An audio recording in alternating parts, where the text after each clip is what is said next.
Geography. Geography शब्द Latin भाषा का शब्द है। ज्योग्राफी दो शब्दों से मिलकर बना है, जियो प्लस ग्राफी, जिसका अर्थ है टू डिस्क्राइब अर्थ। इस शब्द का सर्वप्रथम प्रयोग इरेटोस्थेनेज ने किया, जिन्हें आधुनिक भूगोल का पिता तथा इन्होंने भूमध्य रेखा या विषुवत रेखा का सर्वप्रथम मापन किया। भूगोल का पिता हेकेटियस कहलाता है, जिनकी पुस्तक है जे स्पिरिडोस। इन्हें भूगोल का पिता इसलिए कहा जाता है कि इन्होंने भूगोल का व्यवस्थित अध्ययन किया। प्रथम ग्लोब निर्माता गोहनवर्क केट्स। पृथ्वी का आकार, लब्धवक्ष व जियोड। पृथ्वी की दो प्रकार की गति हैं, अक्षीय गति, कक्षीय गति। पृथ्वी अक्ष के सहारे घूर्णन करती है।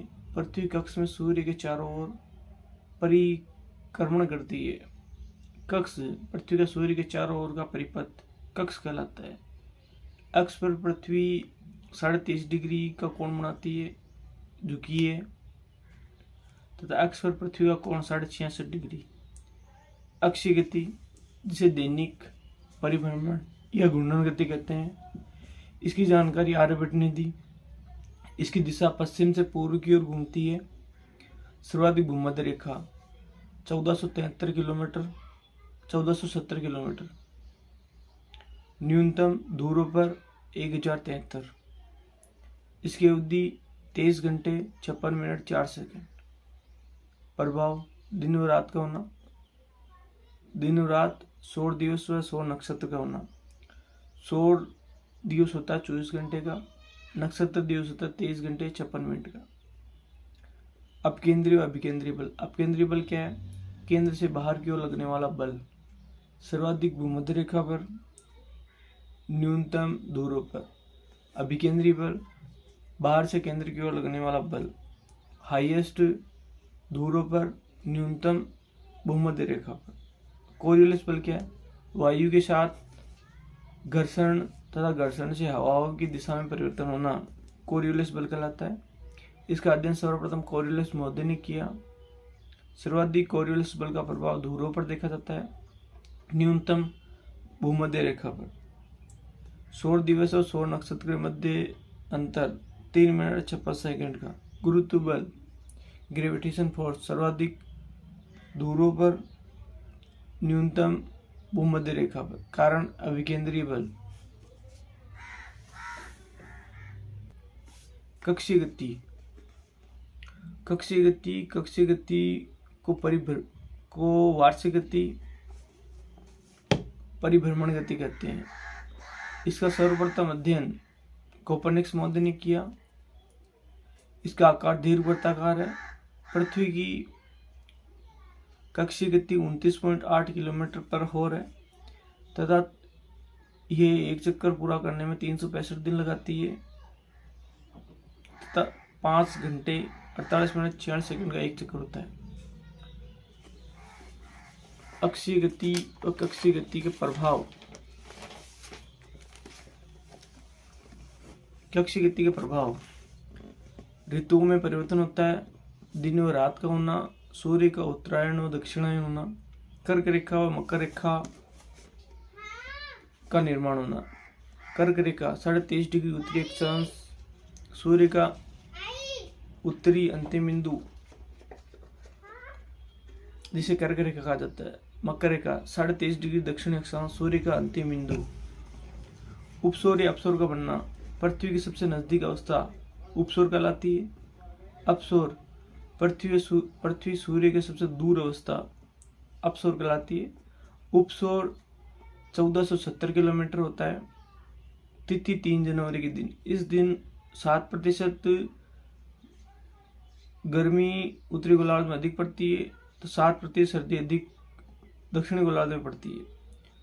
उपसौर, पृथ्वी की दूर अवस्था 15.20 करोड़। तिथि 4 जुलाई। पृथ्वी पर सर्वाधिक ताप जनवरी माह में। सूर्य व चंद्रग्रहण का होना। सर्वप्रथम जानकारी आर्यभट्ट। एक साल में पृथ्वी पर 7 ग्रहण होते हैं। चंद्रमा का द्रव्यमान 59%, द्रव्यमान भाग 59%। किसी भी स्थान पर 3 बार ग्रहण आता है। किसी भी स्थान पर अधिकतम 3 ग्रहण होते हैं। चंद्रमा की सतह एक ही दिखाई देती है क्योंकि चंद्रमा की परिभ्रमण और परिक्रमण गति समान होती है। सीजीगी क्या है? पृथ्वी, सूर्य, चंद्रमा, इन तीनों खगोलीय पिंडों का एक सीधी सरल रेखा में आ जाना सीजीगी कहलाता है। सीजीगी दो प्रकार की छाया बनाती है। परछाइयां के पास कम घनी छाया जिसे उपछाया कहते हैं। पीनिम्रा अम्बरा, प्रकाश से मुक्त होने वाले, प्रकाश में बाधा वस्तु के आने के बाद निर्मित छाया परछाया अम्बरा कहलाती है। सूर्य ग्रहण और चंद्र ग्रहण में अंतर। सूर्य ग्रहण सूर्य का काला या छाया में होना सूर्य ग्रहण कहलाता है। जब सूर्य व पृथ्वी के मध्य चंद्रमा हो, यह अमावस्या को होता है।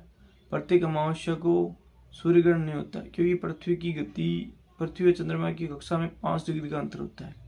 चंद्र ग्रहण में चंद्रमा का काला होना या छाया में हो जाना चंद्र ग्रहण कहलाता है। चंद्र ग्रहण पूर्णिमा को होता है। सीजीगी क्या है? सूर्य, पृथ्वी, चंद्रमा का इन तीनों का सीधी सरल रेखा में होना सीजीगी कहलाता है। ये 2 प्रकार की होती है, युति, व्युति। युति अमावस्या को, इस दिन सूर्य व चंद्रमा पृथ्वी के एक और होते हैं। व्युति पृथ्वी का सूर्य व चंद्रमा के साथ के मध्य होना पूर्णिमा कहलाता है। उषा काल क्या है? सूर्योदय दिन के बीच की अवधि उषा काल कहलाती है। गोधूली क्या है? सूर्यास्त व पूर्ण अंधेरे के बीच की अवधि गोधूली, जिसे इवनिंग ट्विंकल कहते हैं। सर्वाधिक उषा काल व गोधूली भूमध्य रेखा पर, सर्वाधिक गोधूली व उषा काल ध्रुवों पर, न्यूनतम भूमध्य रेखा पर। भूमध्य से ध्रुवों की ओर जाने पर अवधि बढ़ती है।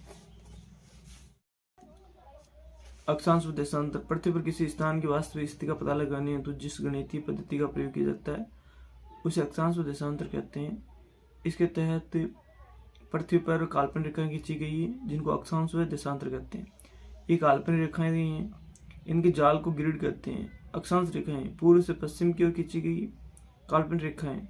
ग्लोब के मध्यवर्ती भाग में खींची गई रेखा 0 डिग्री अक्षांश।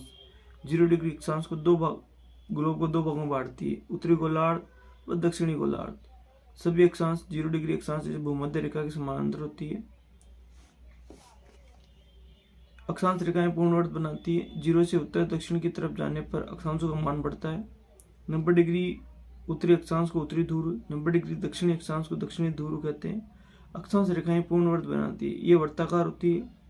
सबसे लंबी अक्षांश रेखाएं भूमध्य रेखा 0 डिग्री अक्षांश, इनका अक्षांशीय विस्तार 40,075 किलोमीटर होता है। सभी अक्षांशों की लंबाई असमान होती है। भूमध्य रेखा से दूर की जाने पर अक्षांशों की लंबाई कम होती है। कुल अक्षांश रेखाएं 181 होती है।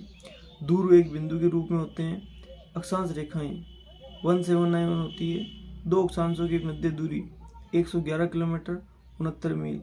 0 से 1 के मध्य दूरी 110 किलोमीटर 78.71। 89 से 90 के मध्य 111.7 किलोमीटर 69.41 किलोमीटर। कारण पृथ्वी की आकृति। अक्षांशों के मध्य स्थानों को कटिबंध कहते हैं। प्रत्येक डिग्री को 60 मिनट, प्रत्येक मिनट को 60 सेकंड में उपविभाजित किया है। प्रमुख अक्षांश 66.5 डिग्री आर्कटिक वर्ग, 23.5 डिग्री कर्क रेखा, 0 डिग्री भूमध्य रेखा विषुवत रेखा, 23 डिग्री मकर रेखा, 66.5 डिग्री आर्कटिक वर्ग। कर्क रेखा सूर्य के उत्तरायण होने की अंतिम अवस्था। 3 महाद्वीपों से गुजरती है। ये उत्तरी अमेरिका के मेक्सिको शहर, अफ्रीका के सहारा मरुस्थल, अल्जीरिया, लीबिया, एशिया का भारत, बांग्लादेश व चीन से। सूर्य 21 जून को लंबवत चमकता है। महानदी नदी को 2 बार काटता है। भूमध्य रेखा 3 महाद्वीपों से होकर गुजरती है। दक्षिण अमेरिका के इक्वेडर, ब्राजील, कोलंबिया, अफ्रीका के कांगो, जायरे, सोमालिया, कीनिया, एशिया का इंडोनेशिया, सुमात्रा। ये विक्टोरिया झील से गुजरती है। कांगो नदी 2 बार काटती है। सूर्य 21 मार्च और 23 मार्च को लंबवत चमकता है। मकर रेखा सूर्य के दक्षिणायन होने की अंतिम अवस्था। ये 22 सितंबर को लंबवत चमकता है। 3 महाद्वीपों से गुजरती है। दक्षिण America, Chile, Paraguay, Argentina. Africa का नामीबिया, मोजास्टिक, मेडागास्कर। ऑस्ट्रेलिया का ऑस्ट्रेलिया। ये लिम्पोपो नदी को 2 बार काटती है। पृथ्वी पर दिन रात बराबर 21 मार्च और 23 सितंबर को होता है। 21 जून उत्तरी गोलार्ध में सबसे बड़ा दिन, सर्वाधिक ताप वाला दिन, सबसे बड़ा दिन व सबसे छोटी रात उत्तरी गोलार्ध। दक्षिण गोलार्ध में सबसे छोटा दिन वह सबसे बड़ी रात 21 जून। 22 दिसंबर सूर्य मकर रेखा पर होता है। दक्षिण में सर्वाधिक सूर्य ताप होता है। दक्षिण गोलार्ध सबसे छोटा सबसे बड़ा दिन व सबसे छोटी रात। देशांतर क्या है? ये यमोन्तर कहलाते हैं। ये काल्पनिक रेखाएं हैं, उत्तर से दक्षिण की ओर खींची गई है। उत्तरी ध्रुव को दक्षिणी ध्रुव, उत्तरी ध्रुव दक्षिण ध्रुव को मिलाते हैं। ये देशांतर समानांतर नहीं होते हैं, ये अर्धवर्ताकार होते हैं। ये एक दूसरे के सम्मुख पूर्ण वर्त बनाते हैं। कुल देशांतर रेखाएं 360 होती है। सम्मुख देशांतर के साथ 2 देशांतर का योग 180 होता है। 2 देशांतर के मध्य दूरी दूरों पर 0 किलोमीटर, भूमध्य रेखा पर 111.32 किलोमीटर, 45 डिग्री अक्षांश 79 किलोमीटर। दूरों से भूमध्य रेखा तक 2 देशांतर के मध्य दूरी बढ़ती है। 2 देशांतर के मध्य भाग को गोरे या कोटे कहते हैं। गोरे कहते हैं। प्रमुख देशांतर 0 डिग्री देशांतर, जिसे प्रधान यमुनांतर, ग्रीनविच रेखा, अंतर्राष्ट्रीय समय रेखा, विश्व समय मानक रेखा। ये लंदन के ग्रीनविच शहर से गुजरती है। 2 देशांतर को पार करने में 4 मिनट का समय लगता है। 180 देशांतर, ये अंतर्राष्ट्रीय तिथि रेखा है, जलीय भाग से गुजरती है। 180 देशांतर को 8 बार मोड़ा गया है। दाईं ओर जाने पर समय बढ़ता है 4 मिनट देशांतर। भारतीय टाइम जोन 2 देशांतरों के मध्य 4 मिनट का अंतराल होता है। पूरे विश्व को 24 टाइम जोन में बांटा गया। एक टाइम जोन में 15 देशांतर होते हैं। भारतीय मानक समय रेखा 62.5 डिग्री पूरे देशांतर नैनी प्रयागराज से निकलती है। अंतर्राष्ट्रीय समय रेखा से 5.5 घंटे आगे है, 330 मिनट। 5 राज्यों से गुजरती है। यूपी, एमपी, उड़ीसा,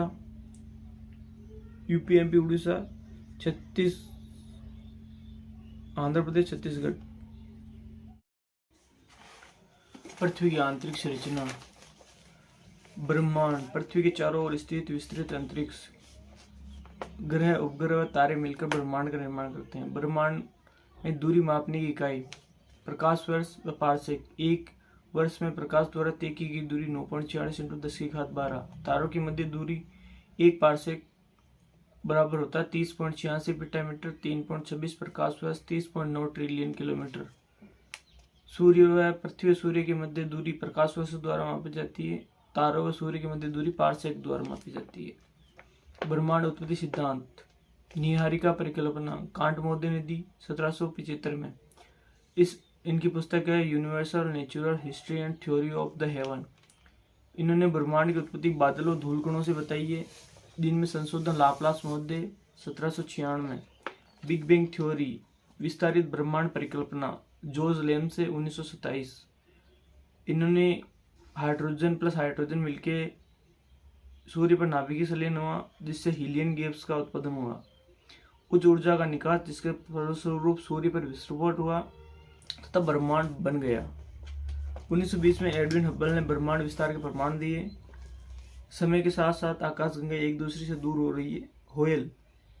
होयल मध्य ब्रह्मांड सदा एक जैसा ही रहा है, जिसे स्थायी अवस्था सिद्धांत कल्पना कहते हैं। बिग बैंग थ्योरी के प्रमाण आकाशगंगा के संदर्भ में रेड शिफ्ट परिघटनाएं, प्रकाश आवर्तियां। आकाशगंगा दूर जाने पर प्रकाश आवर्ती रेड शिफ्ट कम हो जाती है। मार्टन व चैम्बरलेन परिघटना 1900। एक भटकता हुआ तारा आया और सूर्य से टकराया, जिसके परिणाम स्वरूप आकाशीय पदार्थ से शिगारनुमा आवृत्ति और इनसे ग्रहों का निर्माण हुआ। पृथ्वी के आंतरिक संरचना की जानकारी के स्रोत। प्रत्यक्ष ज्वालामुखी, अप्रत्यक्ष भूकंप, गुरुत्व बल। प्राकृतिक भूकंप, ज्वालामुखी। अन्य तापमान, घनत्व। अन्य स्रोत घनत्व त्रिमियावर्ती 3D शेप है, जिसे GM क्यूब से मापा जाता है। सर्वाधिक घनत्व वाला ग्रह पृथ्वी 5.517 GM3। न्यूनतम घनत्व वाला शनि 67 GM3। पृथ्वी पर गहराई के साथ घनत्व बढ़ता है। पृथ्वी के केंद्र का घनत्व 11 GM3। आधुनिक मत के अनुसार 13.6। NCERT के अनुसार 13 GM3। दाब से चट्टानों का घनत्व बढ़ता है। पृथ्वी की सतह से भूगर्भ में जाने पर दाब घटता है। दाब से चट्टानों का गलनांक बिंदु बढ़ जाता है। हिमांक क्या है? वह ताप बिंदु जिस पर द्रव्य में ठोस में आता है। गलनांक किसी भी पदार्थ का वह बिंदु जिस पर वह ठोस से द्रव्य में आता है। क्वथनांक वह ताप बिंदु जिसमें वह द्रव्य से गैस अवस्था में आता है। तापमान की सर्वप्रथम गणना केल्विन मोदे ने की। पृथ्वी के भूगर्भ में तापमान 50 किलोमीटर बराबर 1500 सेंटीग्रेड, 700 से 1900, 2900 से 3700, 6700 से 4300 सेंटीग्रेड। गहराई के साथ तापमान बढ़ता है। तापमान बढ़ने की दर 32 मीटर पर 1 सेंटीग्रेड होती है। यह ताप वृद्धि की दर 8 किलोमीटर तक रहती है। 1 से 100 किलोमीटर गहराई तक 12 सेंटीग्रेड बराबर 1 किलोमीटर। 100 से 300 किलोमीटर गहराई पर 2 सेंटीग्रेड 1 किलोमीटर। 30 से 100 गहराई तक तापमान वृद्धि 1 सेंटीग्रेड बराबर 1 किलोमीटर। गहराई के साथ तापमान में वृद्धि होती है, लेकिन तापमान वृद्धि की दर में कमी होती है। पृथ्वी के आंतरिक ताप में स्रोत रेडियो एक्टिव तत्व तथा चुंबकीय किरणों का ताप रूपांतरण, गुरुत्व बल का रूपांतरण। पृथ्वी की आंतरिक संरचना स्वेस मोदे ने बांटी। स्वेस मोदे ने रासायनिक वर्गीकरण, रासायनिक संरचना पर प्रकाश डाला। ऊपरी 50 किलोमीटर तक परतदार चट्टानें हैं। परतदार चट्टानों के नीचे पृथ्वी 3 भागों में बटी है: सियाल, सीमा और निफे। सियाल, जिसका घनत्व 2.7 से 2.9 GM3 है। सिलिका एल्यूमिनियम अम्लीय है तथा ग्रेनाइट ठोस चट्टानें पाई जाती है। इनका घनत्व, इनकी दूरी 50 से 300 किलोमीटर के मध्य। सीमा 2.9 से 4.7 इसका घनत्व है। सिलिका व मैग्नीशियम पाए जाते हैं। ये सारी होती है। बेसाल्ट, ग्रेबो, एम्फीबोलाइट चट्टानें पाई जाती है 1000 से 200 किलोमीटर के मध्य। निफे 11 GM3। निकल फेरस चुंबकीय चट्टानें जो पृथ्वी को स्थिर अवस्था में बनाए रखती है।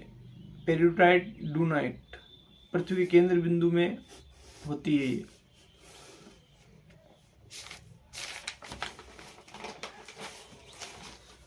आधुनिक मत के अनुसार पृथ्वी को 3 परतों में बांटा गया है। डेस्कार्टेस ने क्रस्ट, मेटल, कोर। 3 परतों का श्रेय डेस्कार्टेस इन 2 परतों के मध्य की असमानता को, 2 परतों के मध्य अंतर को असमानता कहते हैं। ऊपरी क्रस्ट व निचली क्रस्ट के मध्य असमानता कोनाई। निचली क्रस्ट ऊपरी मेटल के मध्य माहे। ऊपरी मेटल व निचली मेटल के मध्य रेफ्टी। ऊपरी मेटल व निचली कोर के मध्य असमानता गुटेनबर्ग। ऊपरी कोर व निचली कोर के मध्य लेहमान। क्रस्ट 0 से 200 के मध्य। मेटल 200 से 2900 के मध्य। कोर 5100 से 6300 के मध्य। ये 2 भागों में बटी हुई होती है। क्रस्ट की संकल्पना डेस्कार्टेस ने दी। पृथ्वी की ऊपरी सतह है, इसकी लंबाई 0 से 200 किलोमीटर है। ऊपरी क्रस्ट व निचली क्रस्ट के मध्य असमानता कोनाई कहलाती है। महाद्वीप में 30 किलोमीटर, महासागर में 50 व हिमालय में 70 किलोमीटर। प्रशांत महासागर में क्रस्ट का अभाव है। घनत्व ऊपरी क्रस्ट का घनत्व 2.8 GM3, निचली क्रस्ट का 3 GM3। मेटल, जिसे पवार कहते हैं, इसकी गहराई 200 से 2900 किलोमीटर। सर्वाधिक आयतन व द्रव्यमान वाली परत प्लास्टिक ठोस अवस्था में पाई जाती है। इसमें न्यून गतिमंडल है। भूकंप तरंगों की गति मंद होती है। कोर व कोर्ड 2900 से 6770। बाह्य कोर 2900 से 5150 किलोमीटर तरल अवस्था। आंतरिक कोर 5150 से 6370 ठोस अवस्था। 13 GM3। होम्स के अनुसार पृथ्वी की आंतरिक संरचना 2 भागों में बटी है: क्रस्ट सब स्ट्रेटरम, भूपरपट्टी, सियाल, अधोस्तर सीमा व नीफे। भूकंपीय तरंगों के आधार पर वर्गीकरण 3 भागों में, लिथोस्फीयर, पायरोस्फीयर, बेरोस्फीयर। लिथोस्फीयर को स्थल मंडल कहते हैं, पायरोस्फीयर को मध्यवर्ती मंडल कहते हैं, बेरोस्फीयर केंद्रीय मंडल। 3 भागों में इस लिथोस्फीयर, इसकी गहराई 200 किलोमीटर के मध्य है। सियाल ऊपरी मेटल 3.5 GM3। पायरोस्फीयर मध्यवर्ती मंडल 200 से 2880 किलोमीटर 5.6 GM3। सीमा बेरोस्फीयर केंद्रीय मंडल 2880 से 1370 11.7 GM3 8 से 13 GM3 NCERT के अनुसार। दुर्बलता मंडल जिसे एस्थेनोस्फीयर कहते हैं, स्थिति मेटल के ऊपरी भाग, गहराई 400 किलोमीटर, तापमान सामान्य से अधिक, चट्टानी तरल अवस्था में होती है, यह विवर्तनीय घटनाओं का केंद्र होती है। सर्वाधिक भूकंप ज्वालामुखी वाला क्षेत्र, ज्वालामुखी उद्गार के समय मैग्मा लावा भंडार के रूप में होते हैं। क्रस्ट भूपटपट्टी पृथ्वी की ऊपरी सतह, क्रस्ट के 98% हिस्सा 8 तत्वों से मिलकर बना है। Oxygen, silica, aluminium, ferrous, sodium, magnesium, potash, calcium. महाद्वीप व महासागर, पृथ्वी पर भू आकृतियों का वर्गीकरण सेल्सबरी महोदय, इन्होंने 3 श्रेणी में बांटा है। प्रथम श्रेणी में महाद्वीप महासागर, द्वितीय श्रेणी में पर्वत पठार, तृतीय श्रेणी में मैदान डेल्टा मरुस्थल, जिनका निर्माण बाह्य शक्ति भौतिक शक्तियों द्वारा होता है। ग्लोब पर निम्न तथ्य दिखाई देते हैं। पृथ्वी पर 70.8% जल है, 29.2 स्थल। उत्तरी गोलार्ध में स्थल भाग की अधिकता है तथा उत्तरी ध्रुव में जल का वितरण, चारों ओर जल वितरण। दक्षिणी गोलार्ध में जल की अधिकता है तथा दक्षिण ध्रुव में चारों ओर स्थल का वितरण। सागर के विपरीत सागर, जिसे एंटीपोडल कहते हैं, 44.69%। स्थल के विपरीत स्थल 1.4%। महाद्वीपों का आधार उत्तर की तरफ होता है, महाद्वीपों का शीर्ष दक्षिण की तरफ। महासागरों का आधार दक्षिण तथा महासागर का शीर्ष उत्तर की तरफ। महासागर व महाद्वीपों का आकार त्रिभुजाकार है। महासागर व महाद्वीपों की उत्पत्ति संबंधी परिकल्पनाएं, वायवीय कुंडलाकार परिकल्पनाएं, ये केल्विन ने दी। केल्विन के अनुसार पृथ्वी के आंतरिक भाग में तापहास की सर्वप्रथम गणना केल्विन ने की। इसके अनुसार पृथ्वी प्रारंभ में वायवीय अवस्था में ठंडी हुई तथा ठोस अवस्था में होने के बाद इसमें संकुचन हुआ तथा कुछ भाग ऊपर उठा, जिसे महाद्वीप तथा नीचे उठे भाग को महासागर कहा गया। लेमवर्थ की परिकल्पना, इसका आधार पृथ्वी का तापहास है। तापहास से संकुचन तथा वलन हुआ। ऊपर उठे हुए भाग को महाद्वीप कहते हैं तथा नीचे स्थल के भाग को महासागर। स्थल का ऊपर उठना अपनति कहलाता है, स्थल का नीचे बैठना अभिनति। लेमवर्थ की परिकल्पना में संशोधन लव महोदय, आधार ज्योमिति के आधार पर।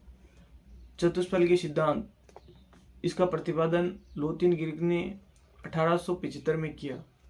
लोतीन-गिरिक ने कुछ परिकल्पनाएं की। उत्तरी गोलार्ध में स्थल अधिक, उत्तरी ध्रुव के चारों ओर जल। दक्षिण गोलार्ध में जल अधिक, दक्षिण ध्रुव में स्थल। महासागर की आकृति इन्होंने त्रिभुजाकार बताई है। इन्होंने प्रशांत महासागर के चारों ओर वलित पर्वतमालाएं बताई है। सिद्धांत, पृथ्वी प्रारंभ में तरल व गैसीय अवस्था में थी, बाद में इसमें तापहास हुआ, जिससे सर्वप्रथम पृथ्वी की बाहरी पदार्थ ठोस बनी। उस समय आंतरिक भाग ठंडा नहीं हुआ। लंबे समय बाद आंतरिक भाग ठंडा हुआ तथा इसमें संकुचन हुआ तथा आंतरिक भाग में बाह्य पपड़ी में दरार आ गई।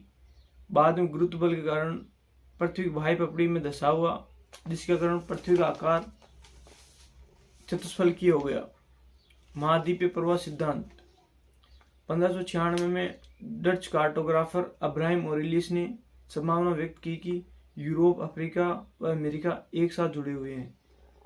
महाद्वीप प्रवाह के संदर्भ में ओंटेनियो स्नाइगर ने अफ्रीका, यूरोप, अमेरिका को जोड़कर एक मानचित्र बनाया 1858।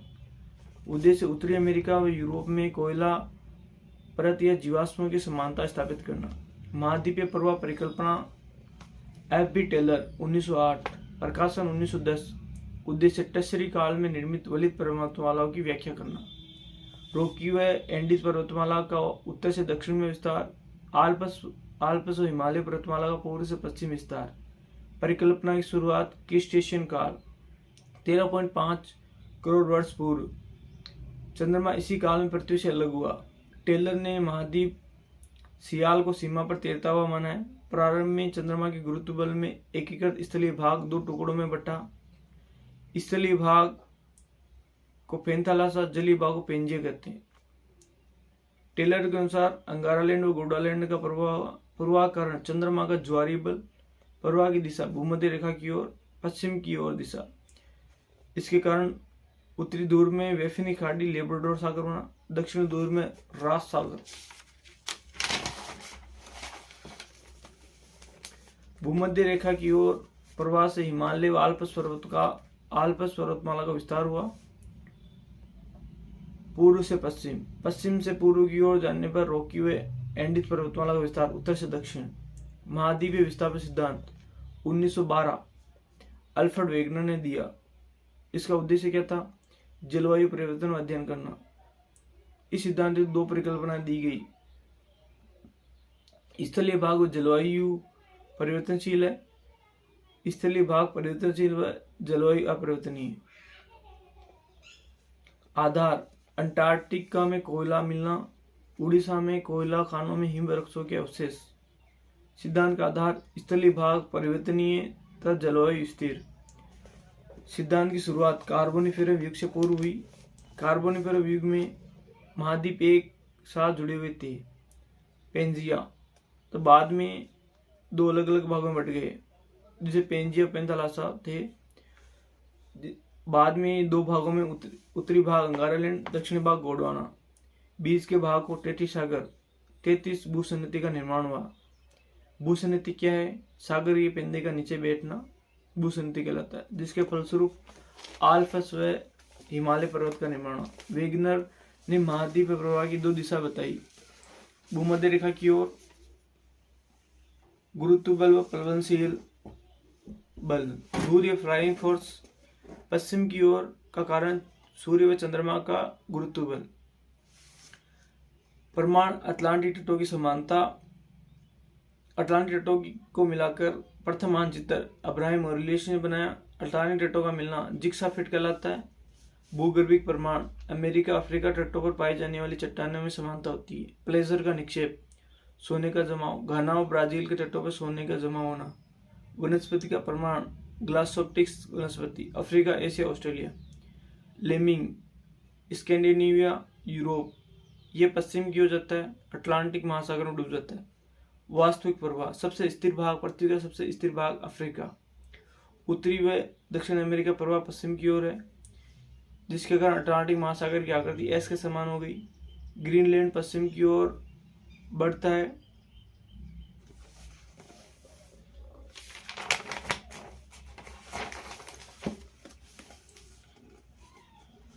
प्लेट विवर्तन की सिद्धांत। महाद्वीपीय प्रवाह, इसे सागर नितल प्रसरण कहते हैं। प्लेट दृढ़ क्षेत्र, ये स्थल व जल दोनों भाग हो सकते हैं। प्लेट शब्द सर्वप्रथम टूजो विल्सन ने दिया। प्लेटों का विचलन एक समान होता है। प्लेट विवर्तनिक सिद्धांत, विवर्तनिक शब्द मॉर्गन ने दिया। प्लेटों में संचलन, हलचल होना विवर्तनिक कहलाता है। प्लेट विवर्तनिक का सिद्धांत 1961 व 62 हैरी हेस ने दिया, जिसे सागर नितल प्रसरण कहते हैं।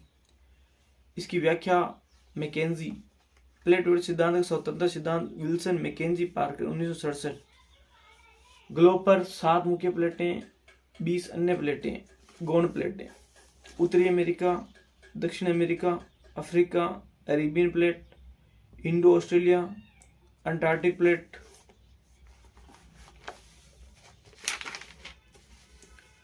प्लेट के किनारे, प्लेट के सीमांत भाग को किनारे कहते हैं। प्लेट सीमा, दो प्लेटों के मध्य संकुचन क्षेत्र को प्लेट किनारे कहते हैं। प्लेटों के किनारे, प्लेट के सीमांत भाग को किनारे कहते हैं। प्लेट सीमा, दो प्लेटों के मध्य संकुचन को प्लेट सीमा कहते हैं। प्लेट सीमा, दो प्लेटों के मध्य संचलन प्लेट सीमा कहलाता है। प्लेटों के किनारे तीन प्रकार। रचनात्मक किनारा, जिसमें नए स्वरूप का निर्माण होता है। बल में तनाव होता है। गति एक दूसरे के विपरीत होती है, जिन्हें अपसारी प्लेट कहते हैं। विशेषता, नए क्रस्ट का निर्माण होना। यूरेशियो अफ्रीका प्लेट से अमेरिकन प्लेट पश्चिम में गति करती है, जिससे अटलांटिक महासागर का निर्माण हुआ। विनाशात्मक किनारा, बल संपीड़न बल होता है। गति एक दूसरे की ओर। प्लेट अभिसारी प्लेट, प्लेटों के अभिसरण से अधिक घनत्व वाली प्लेटों का अधोक्षेपण होता है। यदि अधोक्षेपण 50 डिग्री से अधिक हो तो उसे बेनियम जोन कहते हैं। अभिसारी प्लेटों के किनारे पर्वतों का निर्माण होता है। उदाहरण अफ्रीकन प्लेट प्रशांत महासागर, उदाहरण अमेरिकन प्लेट का प्रशांत महासागर प्लेट से टकराना, जिससे प्रशांत महासागर का संकुचन हुआ।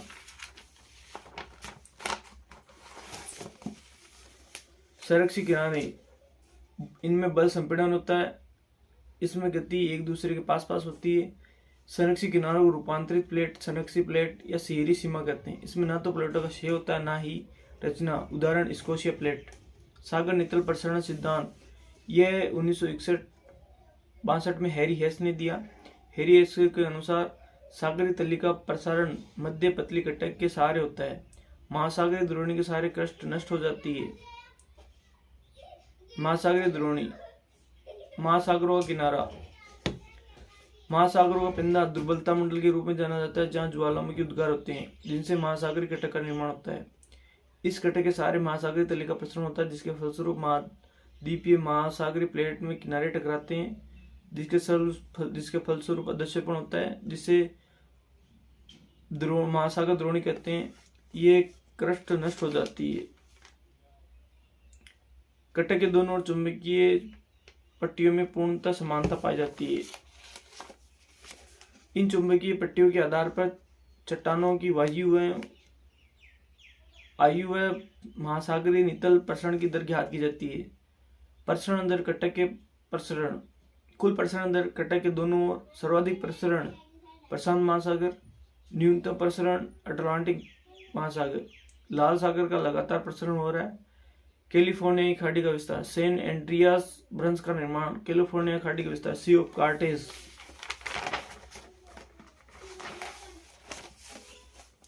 आइसोटेसी, समस्थिति, द्रातली स्थिति का अध्ययन। समस्थिति सर्वप्रथम प्रयोग ब्रिटेन मध्य 1869। समस्थिति हेतु सर्वेक्षण क्षेत्र सिंधु गंगा ब्रह्मा क्षेत्र। निर्देशन जॉर्ज एवरेस्टर। सर्वेक्षण बिंदु कल्याणपुर लखनऊ। त्रिभुजीकरण खगोलीय विधि, यहाँ सर्वेक्षण में अंतर 5.236, कारण हिमालय की गुरुत्व शक्ति में अंतर। भू समस्थिति की संकल्पना, एरी की संकल्पना। एरी के अनुसार दो बातें बताई गई। सभी भू आकृति समान घनत्व है, लेकिन गहराई असमान होती है। भू आकृतियों की ऊंचाई व उसकी गहराई भी अधिक होती है। एरी के अनुसार ऊंचाई व गहराई में समानुपातिक संबंध पाया जाता है।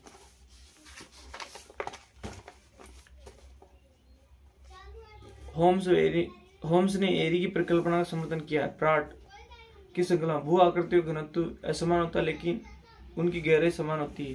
पृथ्वी पर पाए जाने वाले स्थलखंड, पर्वत, पठार, मैदान के घनत्व में असमानता होती है।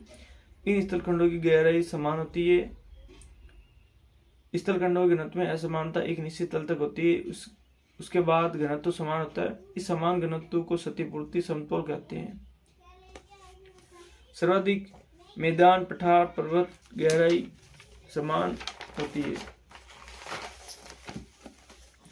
एरी हिस्केनन परिकल्पना, एरी और प्राट की संकल्पना मिलाकर नई परिकल्पना बनी, जिसे हिस्केनन की परिकल्पना कहते हैं। एक स्थलखंड का दूसरे स्थलखंड से अलग होना, एक स्थलखंड अलग अलग भाग का घनत्व अलग अलग होता है। जाली, प्राट की क्षतिपूर्ति तल की आलोचना की है। आंतरिक भाग में कोई तल नहीं होता है, क्योंकि यहाँ विवर्तनीय घटनाएं होती है। इसे क्षतिपूर्ति मंडल कहते हैं। गहराई 60 मील। प्लेटों के किनारे, प्लेट के सीमांत भाग को किनारे कहते हैं। प्लेट सीमा, दो प्लेटों के मध्य संकुचन को प्लेट सीमा कहते हैं। प्लेट सीमा, दो प्लेटों के मध्य संचलन प्लेट सीमा कहलाता है। प्लेटों के किनारे तीन प्रकार। रचनात्मक किनारा, जिसमें नए स्वरूप का निर्माण होता है। बल में तनाव होता है। गति एक दूसरे के विपरीत होती है, जिन्हें अपसारी प्लेट कहते हैं। विशेषता, नए क्रस्ट का निर्माण होना। यूरेशिया अफ्रीका प्लेट से अमेरिकन प्लेट पश्चिम में गति करती है, जिससे अटलांटिक महासागर का निर्माण। विनाशात्मक किनारा बल संपीड़न बल होता है, गति एक दूसरे की ओर। प्लेट अभिसारी प्लेट प्लेटों के अभिसरण से अधिक घनत्व वाले प्लेटों का अधोक्षेपण होता है। यदि अधोक्षेपण 50 डिग्री से अधिक हो तो उसे बेनियम जोन कहते हैं। अभिसारी प्लेटों के किनारे पर्वतों का निर्माण होता है। उदाहरण अफ्रीकन प्लेट प्रशांत महासागर, उदाहरण अमेरिकन प्लेट का प्रशांत महासागर प्लेट से टकराना, जिससे प्रशांत महासागर का संकुचन हुआ।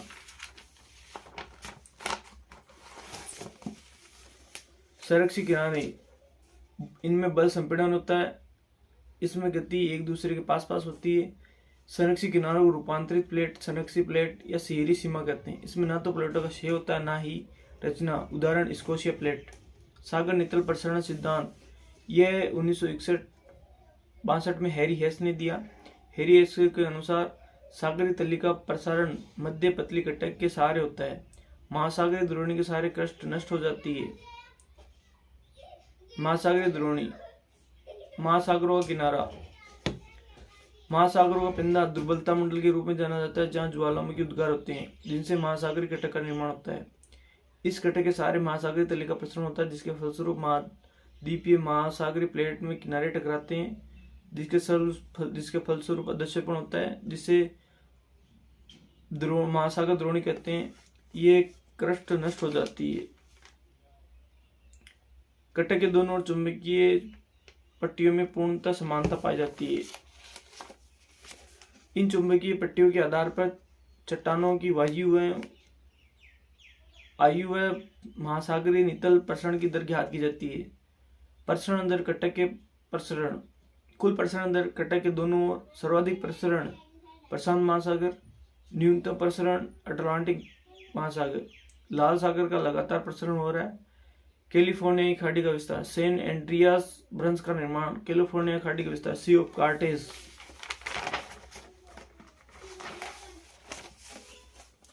आइसोटेसी, समस्थिति, द्रातली स्थिति का अध्ययन। समस्थिति सर्वप्रथम प्रयोग डटन महोदय 1869। समस्थिति हेतु सर्वेक्षण क्षेत्र सिंधु गंगा ब्रह्मा क्षेत्र। निर्देशन जॉर्ज एवरेस्टर। सर्वेक्षण बिंदु कल्याणपुर लखनऊ। त्रिभुजीकरण खगोलीय विधि, यहाँ सर्वेक्षण में अंतर 5.236, कारण हिमालय की गुरुत्व शक्ति में अंतर। भू समस्थिति की संकल्पना, एरी की संकल्पना। एरी के अनुसार दो बातें बताई गई। सभी भू आकृति समान घनत्व है, लेकिन गहराई असमान होती है। भू आकृतियों की ऊंचाई व उसकी गहराई भी अधिक होती है। एरी के अनुसार ऊंचाई व गहराई में समानुपातिक संबंध पाया जाता है।